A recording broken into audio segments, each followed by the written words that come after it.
ทักทายสบายดีเอฟซีของสาวเมยเบิร์ดทุกคนเนาะเมอนี่สาวเมยโบเมอนี่สาวเมยน่ะออกมาข้างนอกก็ตั้งสิเตรียมโตวไปหาสาวโสดไปถ่ายผู้สาวโสดกับว่าเมนเนาะแต่ว่าสาวเมยสิมาอ่าตอบคำถามที่ว่า FC ถามหลายๆคนแบบถามกันหลายคนแบบถามกันหลายๆเข้ามาหานะแบบสาวเมยอยากถามว่าสถานะหัวใจของเจ้าตอนนี้เป็นจังไดโสดหรือว่ามีแฟนบางคนอยากพูดว่าเจ้าโสดหรือเจ้าเป็นจังไดไปสินะก็เลยแบบโอเคก็เลยเฮ็ดคลิปออกมาเลยว่าทางสาวเมยนี่โสดโสด100%เนาะโสด100%บ่ได้มีผู้บ่าวคนคุยกับบ่มีเลยนะก็คือบ่ได้คุยกับไผ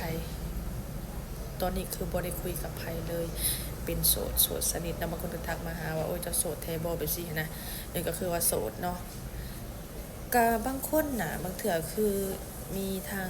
FC หรือว่าหนุ่มๆเพิ่นทักกันเข้ามาเป็นคนแบบสินะแบบเพิ่นฮู้บางเทื่อแบบเป็นหยังแบบคือสาวเมยเองเป็นคนที่ว่ามีลูกเนาะบางคนเพิ่นฮู้ว่าเฮามีลูกแล้วเพิ่นก็มาเว้าว่าเป็นหยังแบบคือพ่ออันลูกคือบ่ให้พ่อไปเลี้ยงบางคนเข้ามาเห็นสาวเมยแบบซี่นะแล้วก็ฮู้ว่าสาวเมยมีลูกแบบซี่บางคนก็แบบบ่มักแบบซี่นะก็เข้าใจเพิ่นอยู่เนาะบางเทื่อคนเขาก็เจ้าก็บ่มักคือกันคนมีลูกจังซี่น่ะกับคนที่เข้ามาหาสาวเมยก็ขอให้รับลูกสาวเมยได้เพราะว่าสาวเมยมีลูก1คนก็คือ1คนผู้ชายอายุ4ปีแล้วเนาะคันเข้ามาหาสาวเมย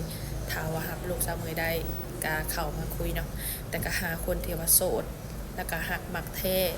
เนาะแบบจะคนที่ว่าคุยที่ผ่านมาเนาะก็จักสิว่าจะได้มันด้วยความบ่เข้าใจกันนะบางคนทักเข้ามาหาแล้วบางคนมาฮู้ว่าจะมีลูกอีสันชีพแต่ว่าเขาเจ้าคือบ่อินกับลูกเฮาที่เฮามีลูกแบบซี่นะก็คือมันก็คือแบบไปกันบ่ได้แบบนี้นะก็เลยออกมาบอก FC บางคนที่ว่าอยากคู่อะเรื่องราวของข่อยเป็นจังได๋คือบ่มีไผเนาะบ่มีไผโสดแต่ว่าความคิดของข่อยตอนนี้ก็คือบางเทื่อไปถ่ายคลิปอาจสิบ่ได้ไปถ่ายอีกยังสองจิตสองใจอยู่เด้บางเทื่อข่อยอยากไปหาตามหาความฝันข่อยอยู่ฝั่งพุ่นนะฝั่งไทยอยากไปเฮ็ดงานแบบนี้นะก็คือเฮ็ด YouTube ก็คือว่าเนาะบางเทื่อก็วิวมันบ่ดีแน่ก็คือเห็นนั่นแหละกับสิว่าจังได๋ก็เลยอยากลองไปหั้นนะ